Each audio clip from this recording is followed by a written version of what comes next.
મહેસાણા દૂધસાગર ડેરીના વાઇસ ચેરમેનનો નવો ધડાકો. મળતી માહિતી મુજબ દૂધસાગર ડેરીના એક્સપાયર થઈ ગયેલા પાવડરના જથ્થાને જાહેર કરવામાં આવ્યો.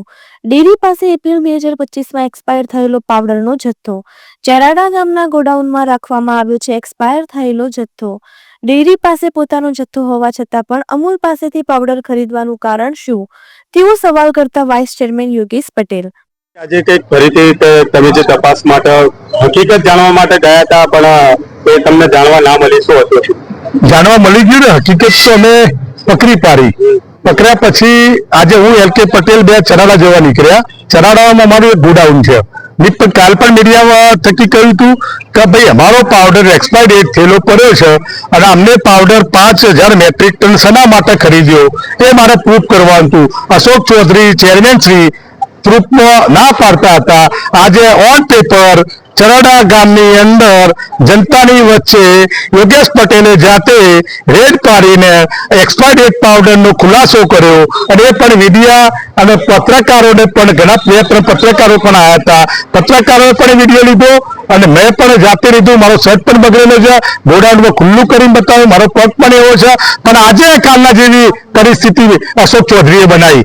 આજે પણ એમના ઘણા લોકો ગુંડા તત્વ લોકો આવીને એક પત્રકાર ઉપર પણ જેમ તેમ વર્તન એમને કર્યું. આજ મારી જોડે પણ વાઇસ ચેરમેન છતાં પણ બે તપાસમાં પણ ના જઈ શકીએ, એ ચાવી પણ ના આપી શકીએ, એ પ્રકારની પરિસ્થિતિ કરી છતાં પણ ફોલાઈન અને ચાવી લીધી. ચાવી લીધા પછી એ લોકો પસ્તાડ્યા કે ભાઈ આ તો પાણી પડે છે. અમે પહેલા એવું કીધું કે ભાઈ આપણે ગોડાઉનમાં પાણી પડે છે કે નહીં જોવા માટે આવ્યા છીએ. પછી તો જ ચાવી આપી. ચાવી આપ્યા પછી અમે વાસ્તવમાં એક્સપાયર ડેટ પાવડર થઈ ગયેલો અમને ખબર છે અને બોર્ડની અંદર એકવાર રજૂઆત કરી છે. કરોડો રૂપિયા નુકસાન જાય છે, એ ભોગવવાનું એમડી ને ભોગવવું પડશે અને ચેરમેન શ્રીને ભોગવવું પડશે અને જિલ્લા રજિસ્ટ્રારને પણ ફરિયાદ કરવાના છીએ, પોલીસ કેસ પણ કરવાના છીએ. અને આજે પણ હુમલા જેવી પરિસ્થિતિ આજ પણ થઈ મારા ઉપર, આજ પણ હુમલા જેવી પરિસ્થિતિ થઈ. એટલે એના માટે એક પ્રકારની ગુંડાગીરી કરીને રાજ કરવું એ આપણા માટે શોભતું નથી અને ભારતીય જનતા પાર્ટીના કાર્યકર્તા ના શોભે નહીં. કારણ કે ભારતીય જનતા પાર્ટીનો કાર્યકર હું પણ છું, એ પણ છે. હું જનસંઘનો પરિવાર છું એટલે હું સમજુ છું. મને સાચી બાબત બહાર લાવવામાં મને લાગણી છે અને મારા પશુપાલકો માટે હું બધું બહાર લાવું છું. પશુપાલકો માટે હું સત્તા ઉપર આવેલો છું, તો એ સત્તાનો મારો દુરુપયોગ પણ ના કરવો જોઈએ. જે દુરુપયોગ કરતો હોય એને હું ચલાવી નહીં લેવાનો. અને આજે પણ મેં તમારે વિડીયો સમક્ષ અને બેગને આખા ગોડાઉનના ફોટા પાડ્યા છે, પત્રકારો પણ ફોટા પાડ્યા છે અને વિડીયો પણ આવી ગયો છે. દૂધનું દૂધ, પાણીનું પાણી થઈ ગયું. અને તમે અશોક ચૌધરી જોડે આનો સવાલનો જવાબ માંગજો. એમને તો એટલા હદે પાપ કર્યું હતું કે એક્સપાયર ડેટ થઈ ગયું તો આપણે પાવડર વગાડી શકીએ. મને એમડીને આવો જવાબ આપ્યો, એમડીને મને જવાબ આવવા લ્યો કે આપણે એક્સપાયર ડેટ પાવડર થયેલો 6 મહિના સુધી આપણે ચલાવી શકીએ છીએ. કાલ પણ મેં વાત કરી હતી. એટલે આડી બબાલ લાંબા સુધી ચાલશે. મને તો આજે હું પોલીસ કેસ SP ને પણ કહેવાનો છું, IG ને પણ કહેવાનો છું, મારું જીવનું જોખમ ના વધે એટલે મને પ્રોટેક્શન આપો.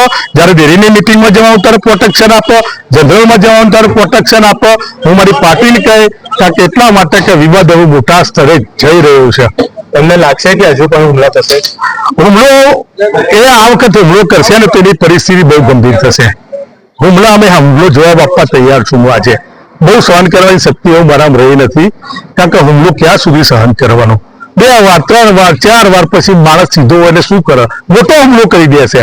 અને જયારે હું મોટો એને મારે જયારે હુમલો કરવાનો આવશે ને ત્યારે હું તો ખુલ્લો બજારમાં ફરીશ, એને બજારમાં ફરતા સંતાવવું પડશે કે એટલા માટે કે એને ખોટું કર્યું છે. હું તો માર ખાઈને બેન ઘેરે રહેવાનો, પણ આવો હુમલો કરશે તો મને સહન થાય નહીં. હવે એમને પણ કહેવાનું છું, એમને પણ ગાંધીનગર આવવાનું છે, એમને પણ માણસા આવવાનું છે, એમને પણ મહેસાણા જિલ્લામાં ફરવાનું છે. એટલે હું ના મર્દ નહીં, હું મર્દ જ છું.